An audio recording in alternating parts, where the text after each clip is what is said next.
CC, new team captain ng Chocumucho. Creamline, intact core kahit wala si Sed.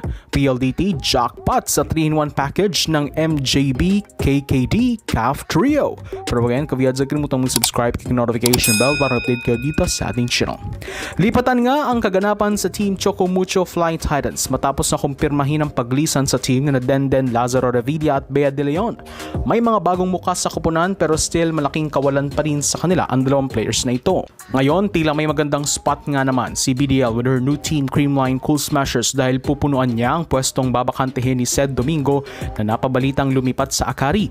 Pero ang tanong ngayon sa Chocumucho, sino na ang magiging captain kung ang mismo nilang captain na sa BDL ay mawawala? Well, maraming captain materials sa team na ito at kung loyalty and service ang pag-uusapan, probably the best name would be Maddie Madayag na dati na rin naging kapitana ng team at talaga namang may leadership skills. Sa katunayan, siya nga ang tumatayong captain talaga ng team kapag sila'y nasa loob ng court at si BDL noon ay nasa bench. So kung traits as a captain, kuhang-kuha yan ni Maddie. Pero mistulang di yan ang balak ng Chocumucho at ni Coach Dante. Mukhang may iba itong plano. Tila mas napupusuan kasi ngayon na maging sunod ng kapitan ng Flying Titans si Cherry Bomb, si Rondina. Yan ang bali-balita na lumalabas ngayon. Well, di naman na kasi bago kay Coach Dante na mas gusto niyang kapitana ang mga spikers o setters.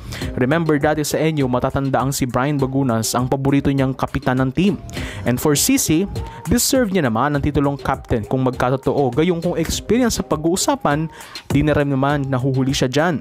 Sa totoo lang, she's one of the vocal leaders ng team kahit di siya ang official captain noon. At tuhod pa yan sa karanasan niyang pangunahan na rin ng UST noon bilang captain at umabot pa sila sa finals ng UAP. Either way, di mawawalan ng leader ang Flying Titans. Samantala, dumako tayo sa sister team nilang Creamline. Marami nga ang nagsitaasan ng kilay matapos ang rumor na aalis sa koponan si Sed Domingo. Gayun din, marami ang nagulat ng pagpunta sa kanila nila former Flying Titans Bea de Leon and Denden Lazaro. Ngayon, nag-aala tuloy ang mga fans sino pa ang aalis sa Creamline sa pagpasok ng dalawang stars na ito sa team. Well, ang usap-usapan nga ay di umano si Kyla Atienza ang isa sa posibleng mawala sa koponan with the inclusion of Lazaro Revilla. Well, ayon sa mga insiders, mistulang wala naman daw aalis sa Cool Smashers bukod sa mga napapabalitang ang si Sed Domingo. In short, intact ang defending champs core at walang dapat ikabahala ang mga fans. Kung may papasok man sa team, sila ay mga additions lamang. So paano na ang ibang players? Well, dahil sa pronouncement na yan, posibleng maraming ilalagay sa reserve list ang Cool Smashers given na aapaw sa 14 plus ang lineup nila. Posibleng 1 hanggang 3 players ang ilagay nila sa reserve list per game to accommodate ang kanilang mga bagong recruits.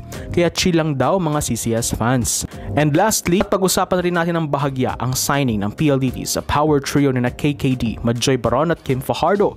Di ba kayo nagtataka paano nagawa ng PLDT na masilat ang 3 superstars na ito sa isang birahan lang? Well, di naman daw yan mahirap dahil tila naka-jackpot nga ang PLDT sa power trio na ito. Ayon kasi sa artikulo ng Spin, mistulang nag-usap-usap na umano ang 3 ito na kung sila'y lilipat ng team after F2 disbandment ay gusto pa rin nilang magkakasama. At tila tinupad nga ng PLDT ang kanilang wish, kaya naman kumbaga naka 3-in-1 jackpot ang high-speed hitters sa 3 dating mga MVPs na ito. So, Roto, Vedzica Force, Barnes Shell, please subscribe, notification bell, be updated on my coming videos.